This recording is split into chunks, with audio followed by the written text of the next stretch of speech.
দেখতে পাচ্ছ আমি এখন কোথায় চলে এসেছি এই জিনিসগুলো কেনার জন্য, কিছু নেওয়ার জন্য। তাই জন্য তোমাদেরকে দেখাচ্ছি কী এমন জিনিস নেবো। তোমরা কমেন্টে জানাবে আমাদেরকে, ভালো লাগলে ঠিক আছে লাইক কমেন্ট শেয়ার করবে। এইটা শোকেস গোদরেজের দোকান, ঠিক আছে।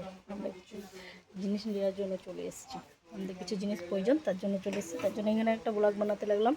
তোমাদের ভালো লাগবে দেখে, লাইক করো, কমেন্ট করো, শেয়ার করো বেশি বেশি। যে ছেলেটা আমার সঙ্গে ভিডিও করে ও ছেলে দেখতে পাচ্ছ।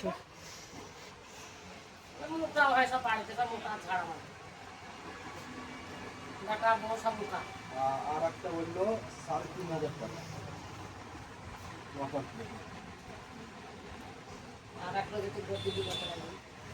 আমার ওসব আটকাবে নাকি? আচ্ছা করলো গদি কোনটা নেবেন?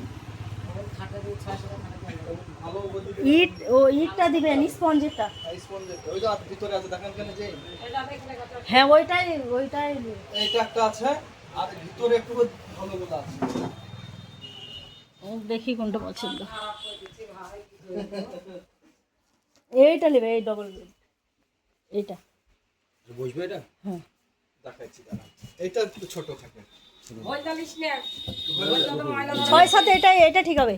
হ্যাঁ ওইটাও আছে। হ্যাঁ এটাই লিয়া ঠিক। এইটাই কোন কালারটা? এইটাই ভালো, এই কালারটাই দিবে। এইটা পড়বে আপনার মোটামুটি ওই 2700 টাকা মতো। 2700 পড়বে। হ্যাঁ 2700 টাকা। ওর থেকে একটু ভালো নেবেন, ভালোগুলা 2600 টাকা 27। চল সেও আমি বললাম না ও আটকাবে না, আমি ঠিক করে দেবো। আর আরো একটু আমি ভাবছিলাম ভালো দিতাম, ওর থেকে একটু ভালো মানে ও 6-7 খাট তো এমনি 4000 টাকা ওই খাট, মানে এমন অত যে ইম্পর্টেন্ট ভালো দেওয়ার দরকার নেই, মানে এইসবই ঠিক বুঝলেন। ঠিক আছে তো? হ্যাঁ এখানে একটা মানে এখানে ভালো গদি ছিল তো তার মানে ওইটা ওইসব অত দামি খাটে ওইসব ভালো হবে, আর এইটা 4000 টাকা এইটাই ঠিক আছে ওর পক্ষে বুঝলেন। তখন বাড়ি ঘরদের করে তখন ভালো নেওয়া যাবে। চলো এইটা নেবে।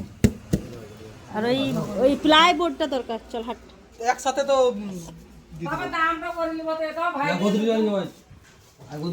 ঠিক আছে রে, লাগিয়ে দিবি। একসাথে দিয়ে দেবো।